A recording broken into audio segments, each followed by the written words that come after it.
박근혜 대통령은 가만히 보면은 진짜 별로 했는 일은 없어요. 그러니까 이명박 대통령이 다 터전 닦아놓고 한 데서 공주놀이하고 갔다. 뭐 이런 얘기도 좀 있고요. 그다음에 다스의 실소유주를 둘러싸고 이런 얘기도 있어요. 이명박은 기업을 차려서 이렇게 드시는데 박근혜 전 대통령 돈 받아서 금고에 놓는 아주 70년대, 60년대 스타일로 뭐 그런 얘기들이 나오고 있어요. 이명박 대통령 때는 그냥 관심도 별로 없었고 일도 안 하셨고 그래서 농림부 장관도 이동필 장관이라는 분이 박근혜 대통령이 4년 했잖아요. 3년 반 동안을 이동필 장관이 혼자 하고 있었어요.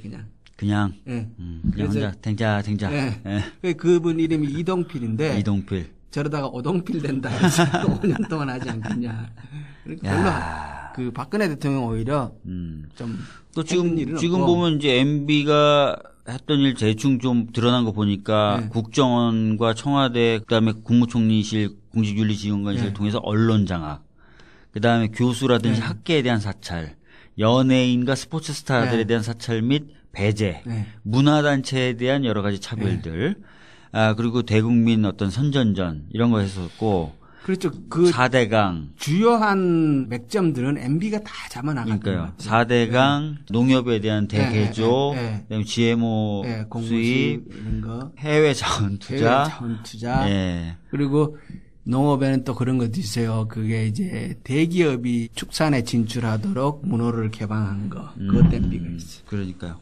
그러니까 보니까 손을 안 댄 곳이 없고 손을 댄 것 중에 잘 되고 있는 게 없어요. 역대 최악의 대통령 중에 한 명인 것 같은데 주진우 기자님은 그래서 그런 얘기 하시더라고요. 12월 내로 포토라인 쓴다. 이런 얘기를 하시던데 한번 지켜보도록 하겠습니다. 자, MB가 포토라인에 설 수 있도록 좀 도와줄 수 있는 그런 사건이 되겠죠? 농협 210억 대출 사기 사건. 그럴 수 있죠. 이거 관련돼서는 지난 9월에 저수지 게임이라고 주진우 기자가 김어준 총수하고 같이 만든 영화가 개봉을 한 적이 있었어요. 대략 어떤 사건입니까? 2008년도 그때에 상당히 이렇게 경제 상황이 안 좋았잖아요. 2008년도 굉장히 안 좋았죠. 금융위기. 금융위기 때인데 근데 이상하게 그때에 농협이 해외 투자를 해요. 금융위기 때 제가 잘 아는데 그동안 호황기 때 해왔던 해외 투자들을 다 접어요, 보통 은행들이. 그래서 2008년도, 2009년도는 해외로 나가는 PF, 프로젝트 파이낸싱이 거의 없습니다. 근데 2008년도에 오히려 돈이 나왔다. 그러니까 보통 이제 해외 투자를 활발하게 했던 데는 그 시점에 이렇게 문을 닫는 시기였는데. 접는 시기였죠. 근데 농협은 그 전까지는 안 했어요. 오히려 안 하다가. 2008년도 그때에 뒤늦게 뛰어듭니다. 그러고는 쫄딱 다 털어먹죠. 어느 정도 털어먹고 어떻게 털어먹었는지 좀 설명해 주시죠. 농협은 아까 처음에 말씀드린 돈이 이제 두 가지 종류예요. 중앙에 돈이 있고, 회원조합들이 모아놓은 돈이 있어요. 그래서 회원조합들이 모아놓은 돈은 농협 상호금융특별회계라고 불러요. 어려운 개념들이 하나씩 등장하고 있습니다. 상호금융특별회계인데 이거는 금융권에서도 1금융이 아니고 2금융에 속해요. 2금융에 속한다. 이 상호금융특별회계라는 돈이 분리가 되어 있는데 이건 이제 농민들 회원조합의 돈이기 때문에 굉장히 보수적으로 운영을 해요. 그렇겠죠. 그리고 굳이 수익을 많이 낼 필요 없이 많이 내지도 않고 안정적으로 해야 되니까. 그래서 이 상호금융특별회계가 적자를 낳는 적이 거의 없어요. 그렇겠죠. 안정적으로 하니까. 40년 동안 운영한 기록을 보면은 항상 늘 흑자를 내고. 많지는 않지만 흑자를 꾸준히 내고. 그리고 거기서 그 돈을 가지고 시골 농협들에게 배당을 해줘서 이자 수익을 배당을 해줘서 운영하는데 쌈짓돈을 쓰도록 하는 그런 기능을 하는데 2008년도에 단 한 번 1777억이라는 대규모 적자를 내요. 1777억. 그러니까 상당히 큰 규모예요. 보통 배당을 해주고 연말 정산을 하고 추가 정산까지 해주는데 해마다 보통 보면 추가 정산 해주는 돈이 1200억에서 1500억 정도 이렇게 되는데 그 해에는 추가 정산도 안 해줬고 1777억이라는 적자도 냈고 그래서 상당한 규모의 그러면 이렇게 되는 거죠. 평상시에는 수익이 좀 나와서 한 1,200억 정도 나눠줬는데 예. 그것도 못 나눠주고 못 나눠준 상태에서 오히려 더 적자도 1,700억 났다. 예, 1,777억이라는 적자도 내고. 그러면 합치면 대략 한 4천억 되겠네요. 그렇죠. 4천억. 2,900억이니까 3천억 정도 되겠네요. 근데 그 이상이라고 봐요. 왜냐 그러면 금융에서 보통 이제 적자가 나면 한 회계 연도의 적자를 다 정리하지 않거든요. 그렇죠. 예. 나눠서 하죠. 나눠서 하잖아요. 그런 걸 감안하면 보통 3년 정도 해서 까죠. 그런 감안하면 적어도 4천억 내지 5천억 이상의 갑자기 그 정도 손실을 봤다. 손실을 받지 않겠냐라고 짐작을 하는데 그때가 2008년도예요. 2008년도. 그래서 그 시기에 과연 무슨 일이 있었느냐. 너무 궁금하셨던 거군요. 궁금했던 거고. 그런데 그중에 이제 2008년도에 캐나다에다가 해외 부동산 투자를 합니다. 파이낸싱 프로젝트 이렇게 해가지고 BF를 하는데 캐나다 토론토에서 주상복합단지 개발하는 현지 법인. 한국인이죠 당연히. 현지 법인에다가 210억을 대출해주는 일을 해요. 그런데 이게 이제 MB하고 연관이 있지 않느냐라고 추측을 하는 이유가 뭡니까? 그 PF가 이렇게 협의가 되는 단계에 MB의 최측근이 그 캐나다 토론토의 현지 법인 대표와 농협에 직접 방문해서 상담을 했다라는 거예요. 자, 여기서 잠깐만 정리해 드릴게요. PF라고 표현하신 건 프로젝트 파이낸싱. 그러니까 투자를 위해서 돈을 빌려주는 그런 대출의 한 일종입니다. 그러니까 PF를 하는데 그 PF 논의 과정에 누가 방문했다고요? MB의 최측근이라고 할 수 있는 한 사람이 최측근이라고 할 수 있는 한 사람. 가족. 그러니까 인척이죠. 인척. 인척. 누군지는 드러나지 않았습니까? 그게 이제 얘기되는 사람은 특정인이에요. 아주 가까운 사람인데 그것을 방문해서 협의하는 것을 봤다라는 얘기하는 사람들이 여럿 있는데 여럿 있어요. 그것을 입증할 자료가 없어요. 물증은 없고 진술은 있고. 그러니까 그렇게 얘기하는 사람이 있는데 그걸 뭐 CCTV로 찍혀놨다든가 그 사람이 갖는 회의록이 있을 수는 없잖아, 그죠? 그렇죠. 그게 없는 거예요. 없으니까 그게 누구다고 밝히고 이게 사실이다라고 얘기할 수는 없어요. 다만 그런 증언이 일부 있다라는 정도를 얘기할 수 있는데, 근데 그거는 이제 어느 정도 이렇게 업계에서는 좀 공공연하게 얘기되는 사항이 아닌가 싶어요. 근데 보통 형사재판에서도요. 한 사람의 증언이 있으면은 신빙력이 약하지만 두 사람, 세 사람이 교차로 그걸 확인해주면 이거는 뭐 충분한 증빙력이 지금은 그것을 공개적으로 법정에서 증언해 줄 사람이 있는 상태는 아니에요. 상태는 아닌데 알아보시니까 여러 사람이 그런 얘기들이 한다. 계속 이제 나오고 있으니까. 그래서 시작은 MB의 연관성 거기서 이제 대출이 시작되는 단계에서 그래서 MB가 개입되는 게 아니냐라고 이제 보는 거고요. 근데 210억이 대출은 되는데 대출 됐죠. 그 시점에 됐다는 것도 조금 이상한데 그 시점에 아까 말씀하신 대로 금융위기이기 때문에 대부분의 업체는 오히려 해외 대출을 접는 시기인데 한 번도 안 하던 농협이 갑자기 남들 다 이제는 그만둬야 된다 망한다라고 했을 때 갑자기 대출했던 것도 이상한데 결국 210억 원을 톡 털어 먹어요. 털어먹었다. 사업이 이제 안 간 거죠. 망한 거죠. 그러니까 토론토에서 그 주상복합단지 개발 사업 자체가 대형 사기 사건이 돼요. 사기 사건이 돼버렸군요. 거기서도 결국 실체가 없는 사건이었다는 거죠. 아니죠. 진행을 해요. 진행한다고 토론토에서도 막 광고를 하고 해요. 하고 부지도 확보했다고 이렇게 칸막이도 치고 이런 거 해요. 하는데 실제로 주상복합단지가 들어서진 않아요. 캐나다 내에서 그 사업 자체도 사기 사건으로 끝나요. 그러니까 분양대금도 꽤 모았던 것 같아요. 모았어요. 모았는데 사기 사건으로 끝나고 그리고 농협은 그 과정에서 결국 210억을 다 털어먹는데 이걸 자세히 들여다보면 도저히 납득이 안 간다고 얘기되는 사실들이 여러 군데서 나와요. 그러면 납득이 안 가는 가장 대표적인 거 하나하나 좀 설명을 해드릴게요. 처음에 이제 210억이라는 돈이 캐나다로 넘어가는데 일부 돈은 한국에 남겨놓고 나가요. 이건 뭐냐면 선이자 떼는 방식으로 그걸 남겨놓고 나가고 160억이 캐나다로 넘어가는데 네. 캐나다에 넘어가서 그쪽의 은행에 수익 증권을 사게 됩니다. 네. 보통 이제 이 수익 증권을 사면은 농협이 수익 증권의 권리자로 등록을 하게 돼요. 그렇죠. 제가 빌려주면서 그 수익 증권을 자기 명의로. 그래 당연한 거죠. 예, 예. 수익 증권의 권리자로 등록을 하게 되고 그 수익 증권의 만기일은 2년이에요. 2010년도 9월인가가 돼요. 네네.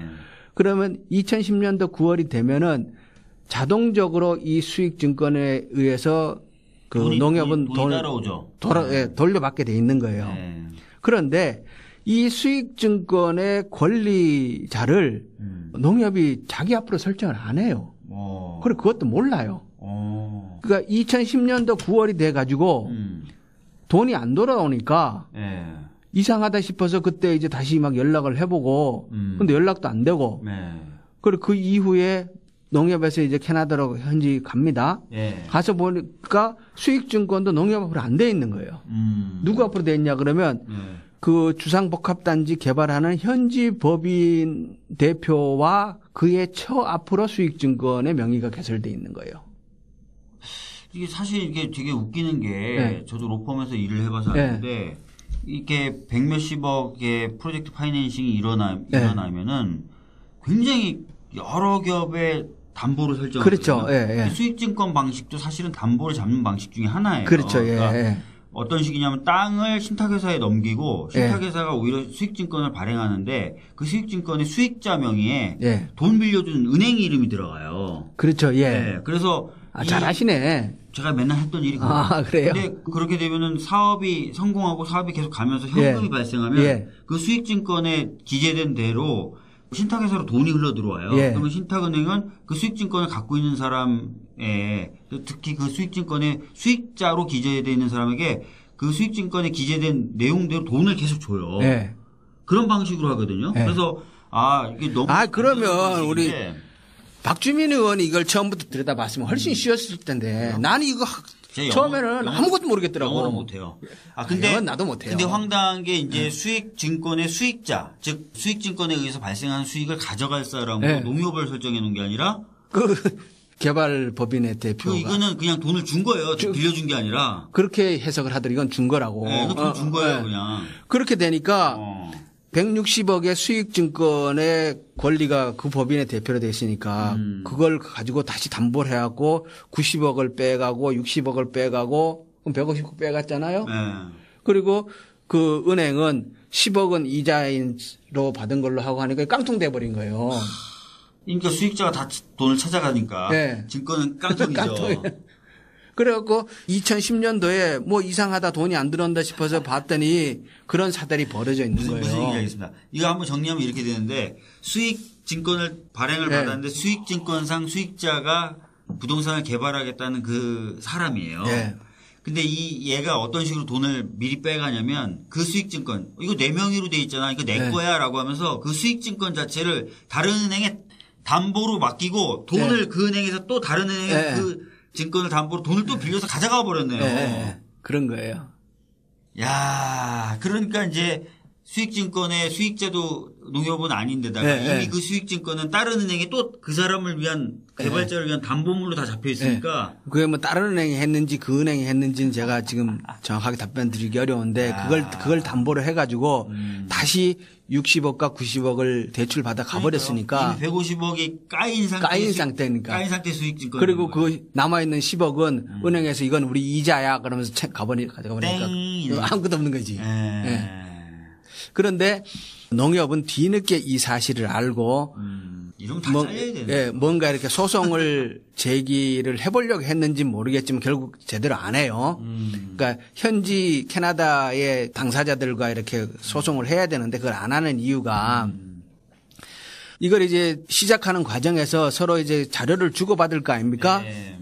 근데 그 자료들이 어느 게 진짜 자료고 어느 게 가짜 자료인지도 모르는 거예요. 그러니까 주고받은 이메일이나 이런 것들이 다 허위가 많고 그리고 농협은 또 결정적인 실수를 한 게 뭐냐 그러면 이렇게 파이낸싱을 하는 과정에서 농협에 법률 대리인이 존재해야 되잖아요. 맞아요.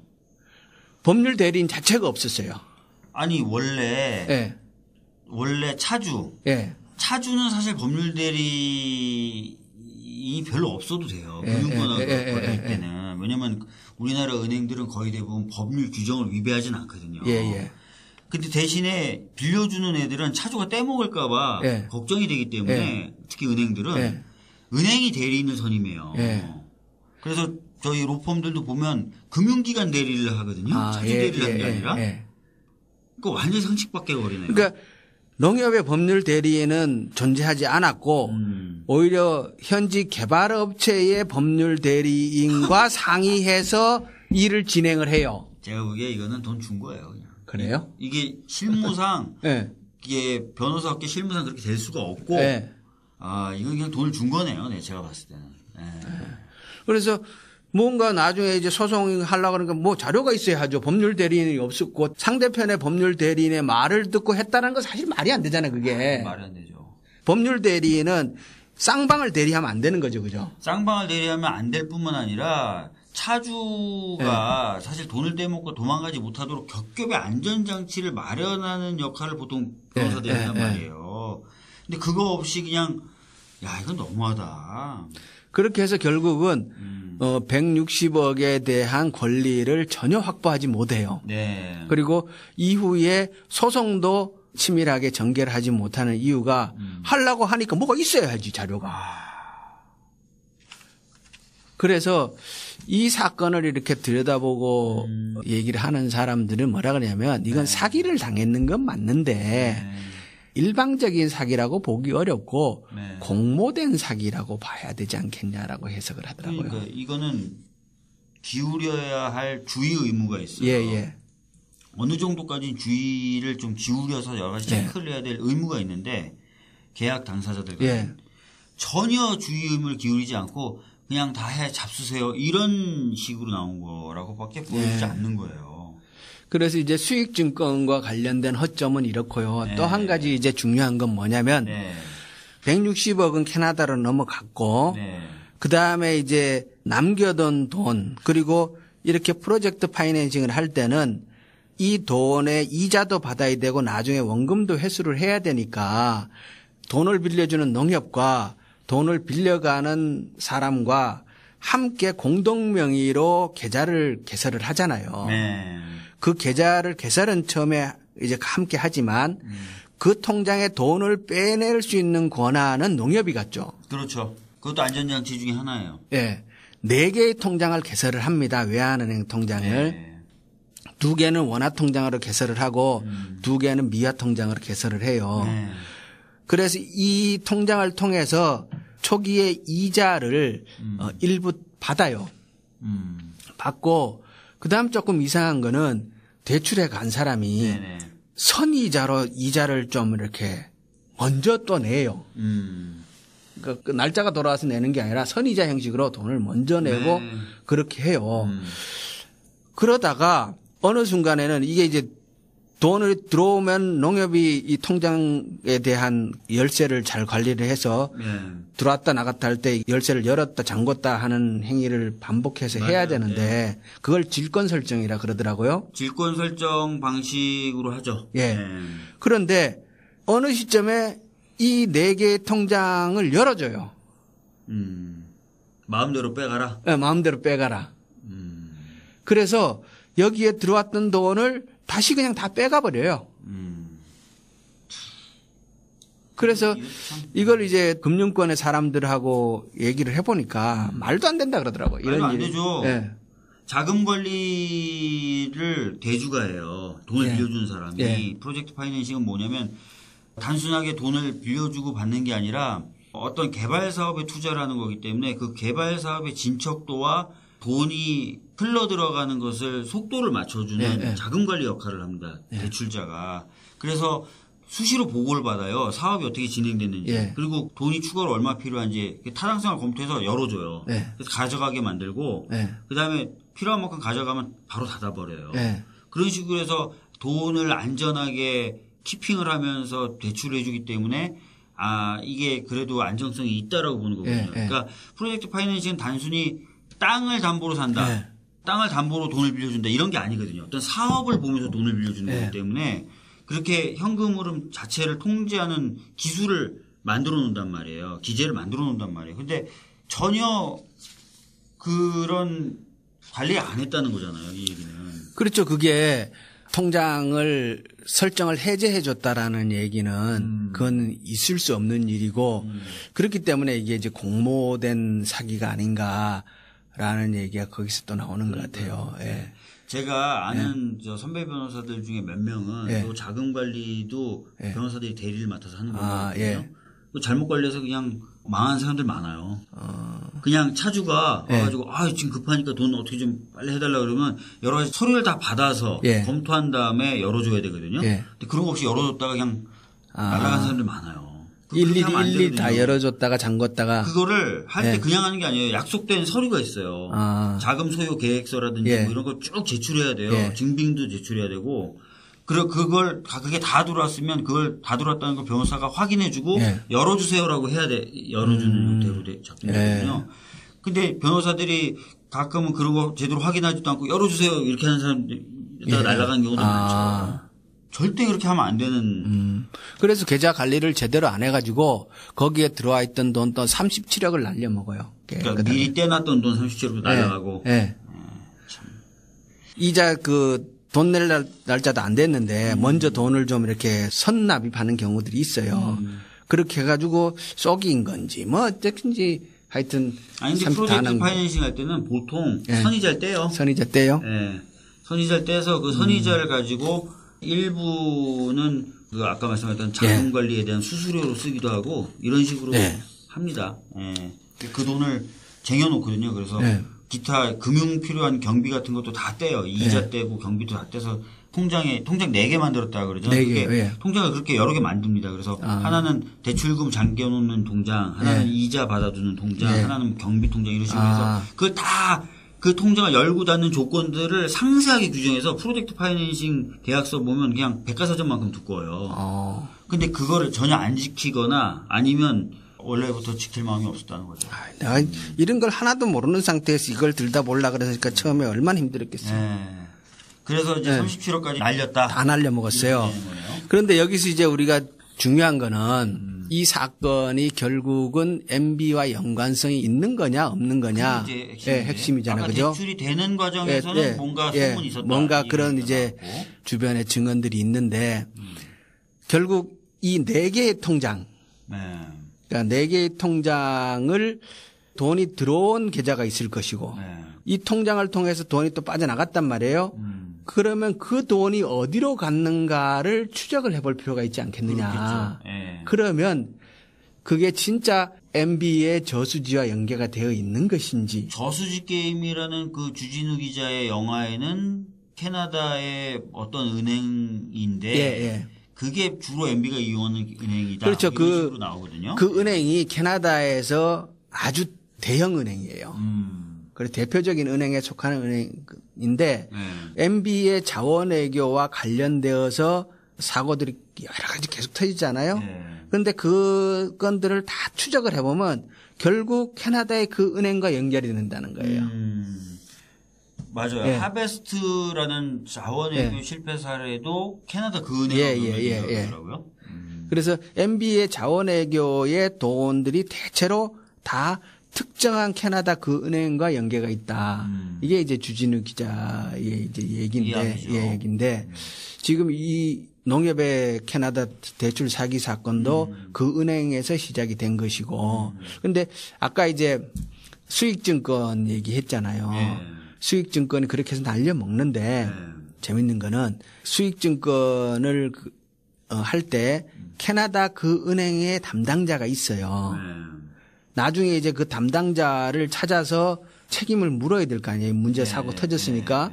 그런데 나중에 보니까 그 담당자는 2008년도 그 전에 취직을 해가지고 그 사건이 있고 나서 다음 해에 퇴직하고 없어요. 그러니까 그 사람도 아주 잠깐 그 은행에 근무했던 직원이고 흔적이 없어요. 그 사람을 추적해 들어갈 수 없도록 일이 되어 있어요. 그래서 이게 어쩌면 그 은행을 단순하게 피해자, 그 은행도 피해자다 이런 상황이 아닐 수도 있는. 예. 그거 뭐 사실 그 은행이야 뭐 빌려주는 사람하고 빌려서 쓰는 사람의 얘기 듣고 그냥 했겠죠 뭐. 근데 그 직원이 네. 그렇게 그것도 쉬운 일은 아니잖아요. 자원외교들이 나중에 쭉 터지는데 요 사건이 최초의 사건이에요. 뒤에 자원외교의 여러 사건이 터지기 전에 이것이 하나의 모델로서 실험된 사건이 아니겠느냐라고 보는 거죠. 예. 야, 그래서 이제 은행에서는 뭐 지금 추측하시는 바로 네. 그럼 이걸 한번 해보니까 이게 되네? 그렇죠. 그러니까 되네? 첫 작품으로 네. 한번 이렇게 돌려본.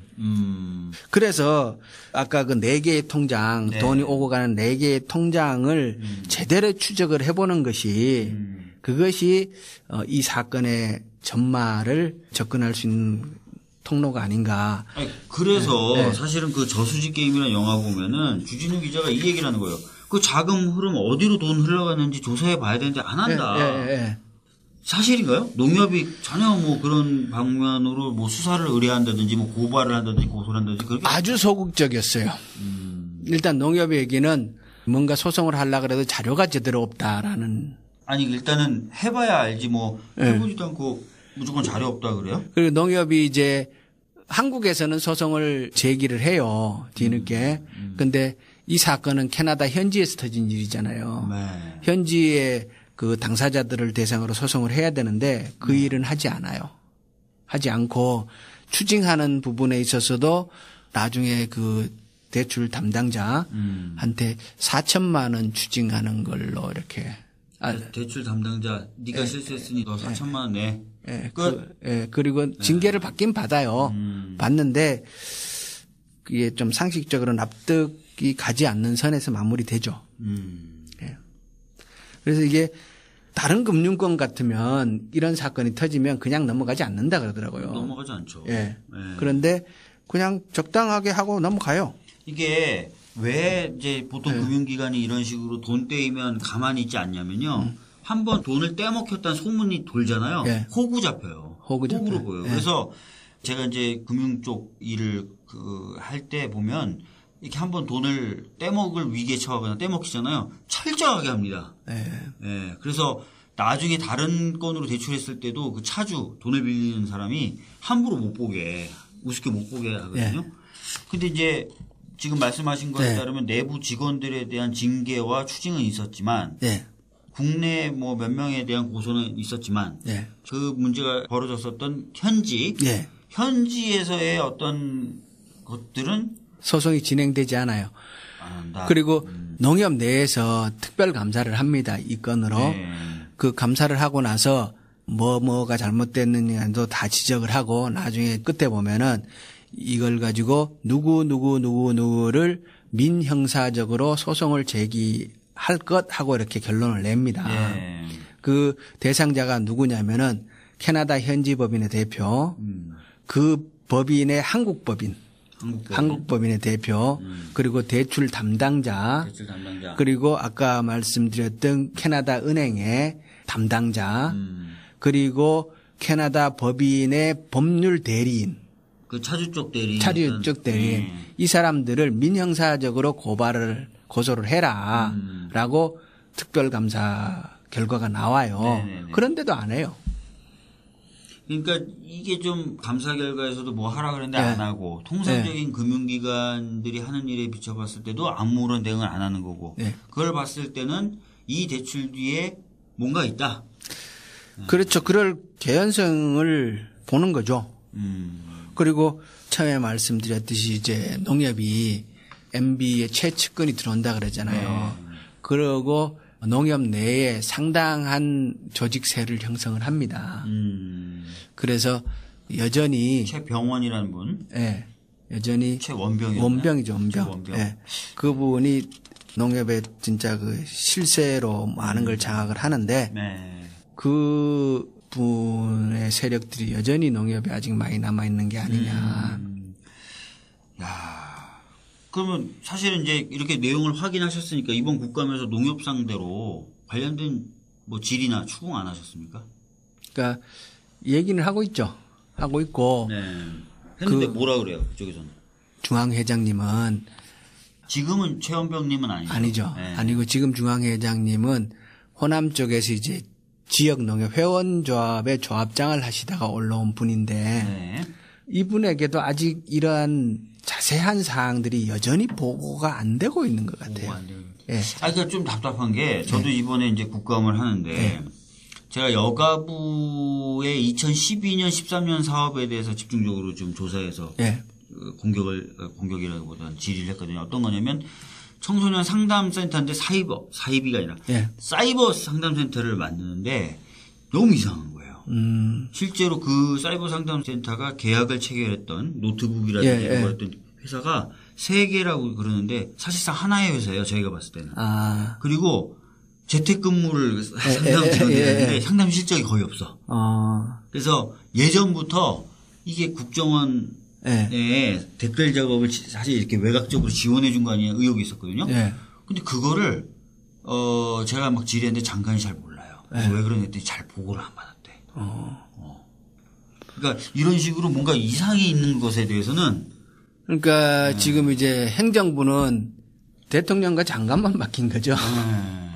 이런 현상들이 국가의 이렇게 주요한 기관들에 아직 많이 나타나고 있는 것 같아요. 그러니까 9년 동안 내부 승진을 거듭했던 분들이 지금 골간을 이루고 있잖아요. 각 부처에. 근데 그분들이 내가 이렇게 잘못했어라고 보고하지는 않겠죠. 그죠? 자백도 안 하고. 자백도 안 하고. 그러니까 이제 장관님들이 뭐 개인기를 좀 부리시든지 어떻게 아니면 국회와 협조해서 어떻게 좀 해야 되는데 아직까지는 좀 부족한 부분이 좀 있는. 그러니까 단기간에 해결될 문제들은 아니지만은 안정적으로 지속적으로 내부 개혁 작업들은 끊임없이 지속돼야 되지 않느냐. 그래서 제가 국감 때도 그렇고 아까 이제 4개의 통장 말씀드렸잖아요. 그 통장의 금융 추적을 하는 것이 이 사건의 실체를 확인하는데 매우 중요하다. 그거를 추적을 뭐 국세청이나 이런 쪽에서 하면 좀 가능하지 않나요? 빠르겠죠. 그래서 이 4개의 통장 번호를 확인해서 공개를 했어요. 제가 갖고 있어요. 가지고 있어요? 네. 그럼 뭐 공개를 했다는 건 뭐 어디다? 갖고 있다는 사실을 공개했죠. 갖고 있다는 사실만 공개했어요? 네. 그리고 어떻게든 해보시죠. 그러니까 갖고 있으니까 빨리 이걸 쫄아라. 쫄아는 게 아니라 스스로 알아서 검찰에서 이 자료를 또 가져갔다고 하니까 알고 있을 거라고 봐요. 그래서 빨리 이 4개 통장을 추적을 해라. 이 얘기를 계속하고 있는 거죠. 맞습니다.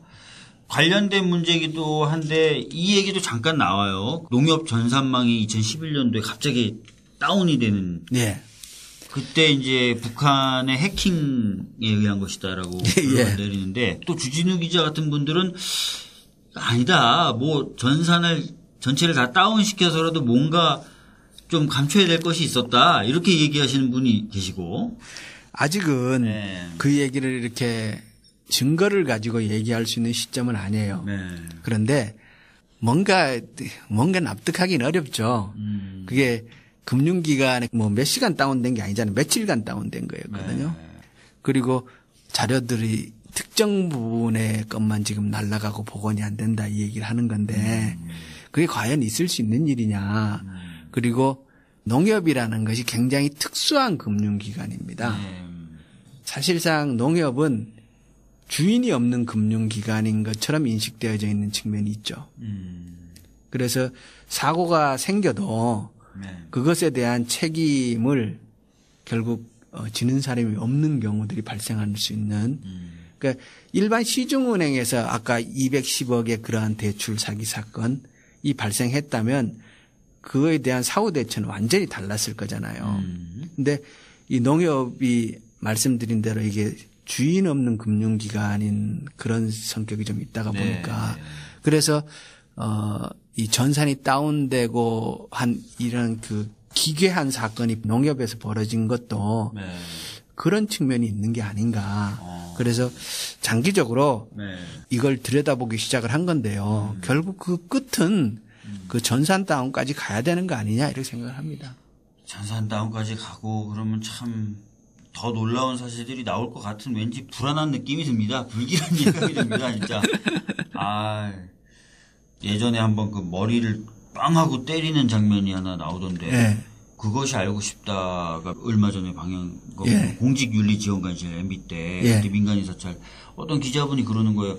원충현 수첩이 딱 보도를 자기가 써서 예. 세상이 뒤집어질 줄 알았는데 바로 예. 다음날 연평도 포국 사건이 있으면서 뉴스에 다 사라졌다. 예. 이런 얘기 듣는데 왠지 껄쩍지근한 거예요, 느낌이. 진짜 그래서는 안 되겠지만. 예. 이 또 해킹 또 하는데 또 불길한데요. 그런 일이 있으면 안 되겠지만. 예. 예. 그럼 과연 MB 포토라인에 세울 수 있습니까? 그건 이제 이쪽보다가는 군 사이버 MB가 직접 지시했다. 김관진 그런 증언 나왔는데. 그렇게 얘기하면서도 그게 뭐 대북 차원에서의 다 이렇게 또 빠져놓고 또 만들더라고요. 예. 근데 결국 여러 군데서 압박이 계속 들어가다가 보면은 결국 MB는 쓰게 되지 않을까. 그리고 그 포털라인에 MB가 서는 그것이 정의가 아닌가 이렇게 봅니다. 네. 지금까지 저희들이 봤을 때 너무 부지런하게 예. 악행을 저지르셔가지고 서야 될 것 같습니다. 예. 알겠습니다. 오늘 바쁘신데도 우리 김영건 의원님 나와주셔가지고 농협이 어떻게 변질이 됐고 또 그 과정에서 정말 이상한 대출이 있었고 그래서 문제가 발생했는데 전혀 수습하지 않는 이상한 뒷수습까지 한번 다뤄봤고요. 그다음에 나중에는 한번 기회가 되면 해킹에 대해서도 한번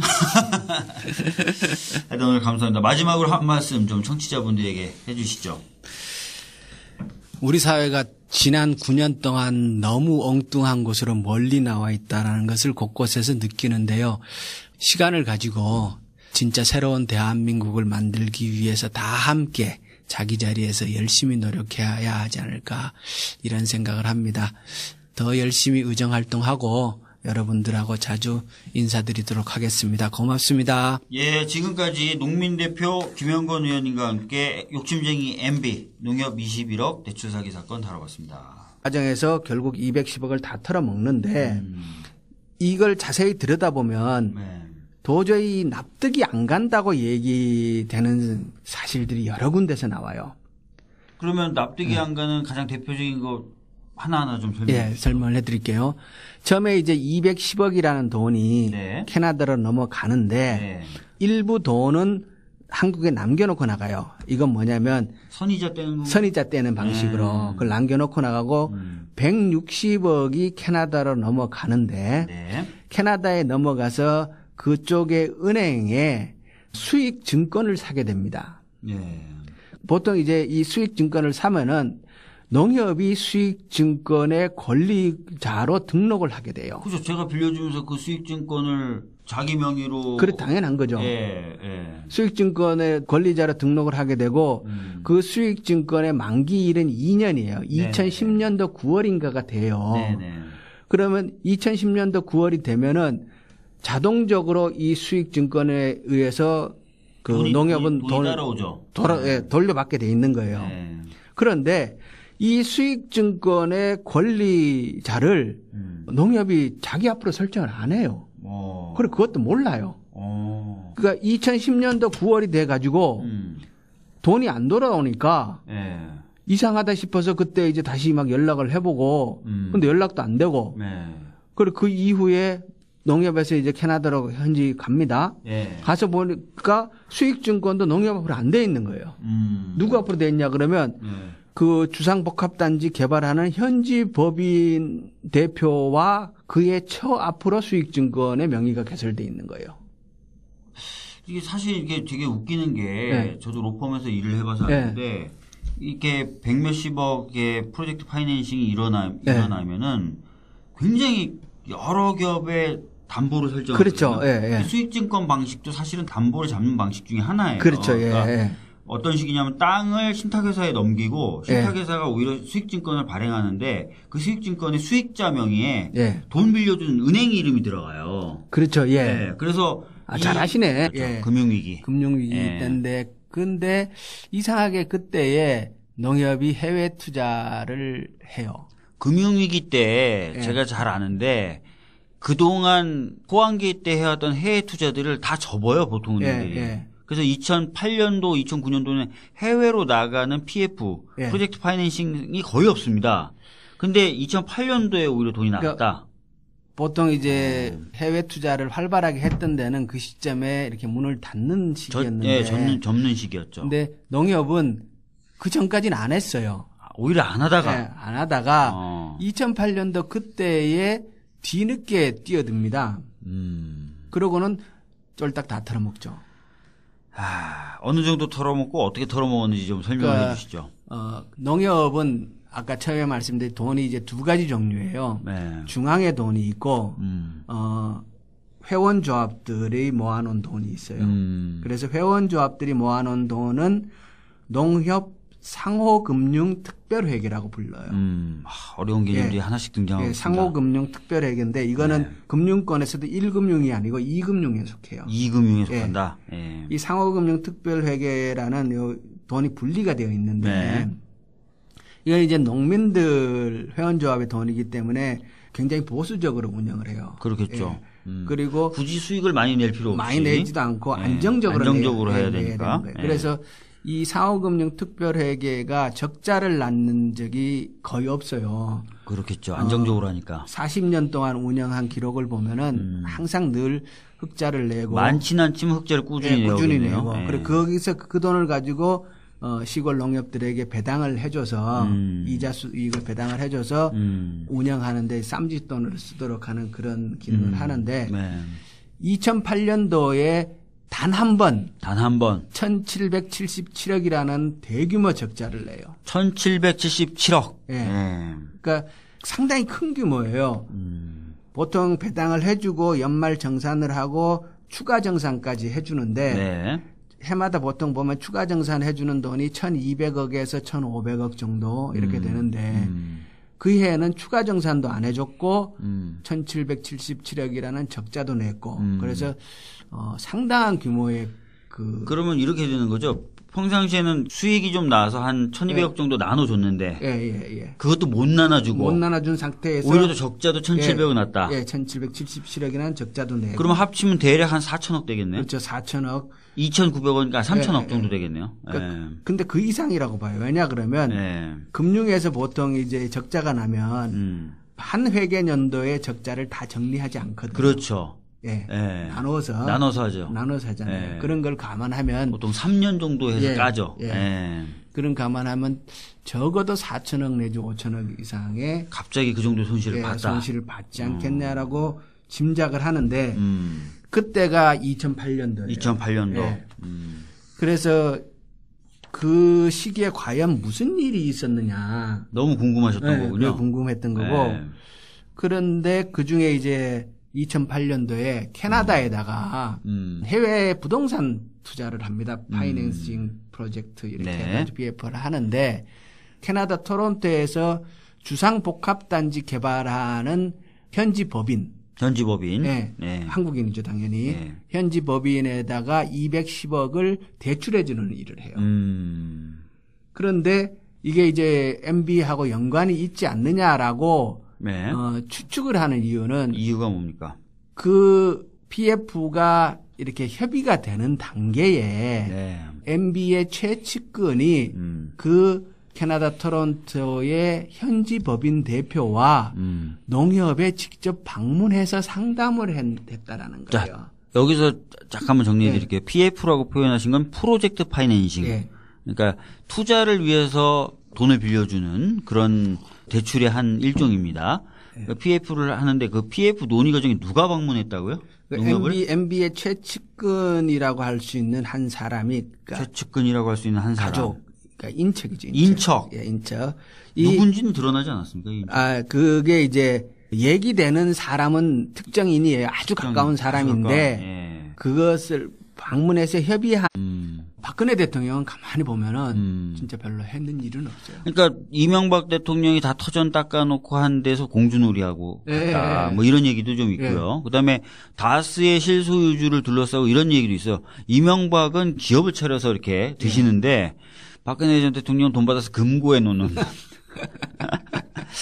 아주 농업은, 70년대, 60년대 스타일로 농업은 뭐 그런 얘기들이 나오고 있어요. 이명박 대통령 때는 그냥 관심도 별로 없었고 일도 안 하셨고 네. 그래서 농림부 장관도 이동필 장관이라는 분이 박근혜 대통령이 4년 했잖아요. 네. 3년 반 동안을 이동필 장관이 혼자 하고 있었어요, 그냥. 그냥 그래서 혼자 댕자. 네. 네. 그분 이름이 이동필인데 이동필. 저러다가 오동필 된다 해서 5년 동안 하지 않겠냐. 그러니까 별로 그 박근혜 대통령 오히려 좀 또 지금 보면 이제 MB가 했던 일 대충 좀 드러난 거 보니까 네. 국정원과 청와대 그다음에 국무총리실 공직윤리지원관실을 통해서 언론 장악, 그다음에 교수라든지 학계에 대한 사찰, 연예인과 스포츠 스타들에 대한 사찰 및 배제, 문화단체에 대한 여러 가지 차별들, 그리고 대국민 어떤 선전전 이런 거 했었고. 그렇죠. 그 4대강. 주요한 맥점들은 MB가 다 잡아나갔던 그러니까요. 것 같아요. 4대강, 농협에 대한 대개조, 그다음에 GMO 수입, 이런 거. 해외 자원 투자. 해외 자원 투자. 그리고 농업에는 또 그런 것도 있어요. 그게 이제 대기업이 축산에 진출하도록 문호를 개방한 거. 그것 때문에 MB가 있어요. 그러니까요. 그러니까 보니까 손을 안 댄 곳이 없고 손을 댄 것 중에 잘 되고 있는 게 없어요. 역대 최악의 대통령 중에 한 명인 것 같은데. 주진우 기자님은 그래서 그런 얘기 하시더라고요. 12월 내로 포토라인 쓴다. 이런 얘기를 하시던데. 한번 지켜보도록 하겠습니다. 자, MB가 포토라인에 설 수 있도록 좀 도와줄 수 있는 그런 사건이 되겠죠? 농협 210억 대출 사기 사건. 그럴 수 있죠. 이거 관련돼서는 지난 9월에 저수지 게임이라고 주진우 기자가 김어준 총수하고 같이 만든 영화가 개봉을 한 적이 있었어요. 대략 어떤 사건입니까? 2008년도 그때에 상당히 이렇게 경제 상황이 안 좋았잖아요. 2008년도 굉장히 안 좋았어요. 하는 것을 봤다라는 얘기하는 사람들이 여럿 있는데 여럿 있어요. 그것을 입증할 자료가 없어요. 물증은 없고 진술은 있고. 네, 진술 그러니까 그렇게 얘기하는 사람이 있는데 그걸 뭐 CCTV로 찍혀놨다든가 그 사람이 갖는 회의록이 있을 수는 없잖아, 그죠?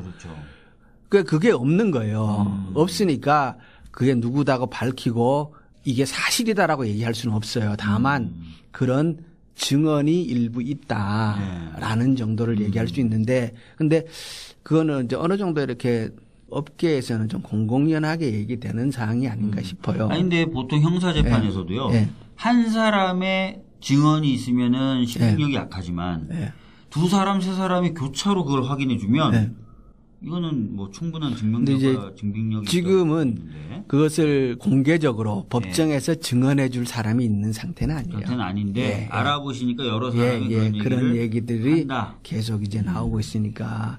그래서 시작은 MB의 연관성 거기서 이제 대출이 시작되는 단계에서 그래서 MB가 개입되는 게 아니냐라고 이제 보는 거고요. 근데 210억이 대출은 되는데 대출 됐죠. 그 시점에 됐다는 것도 조금 이상한데 그 시점에 아까 말씀하셨던 대로 금융위기이기 때문에 대부분의 업체는 오히려 해외 대출을 접는 시기인데 한 번도 안 하던 농협이 갑자기 남들 다 이제는 그만둬야 된다 망한다라고 했을 때 갑자기 대출했던 것도 이상한데 결국 210억 원을 톡 털어 먹어요. 털어먹었다. 사업이 이제 안 간 거죠. 망한 거죠. 그러니까 토론토에서 그 주상복합단지 개발 사업 자체가 대형 사기 사건이 돼요. 사기 사건이 돼버렸군요. 사기 사건. 거기서도 결국 실체가 없는 사건이었다는 거죠. 아니죠. 진행을 해요. 진행한다고 토론토에서도 막 광고를 하고 해요. 하고 부지도 확보했다고 이렇게 뭐 이렇게 칸막이도 치고 이런 거 해요.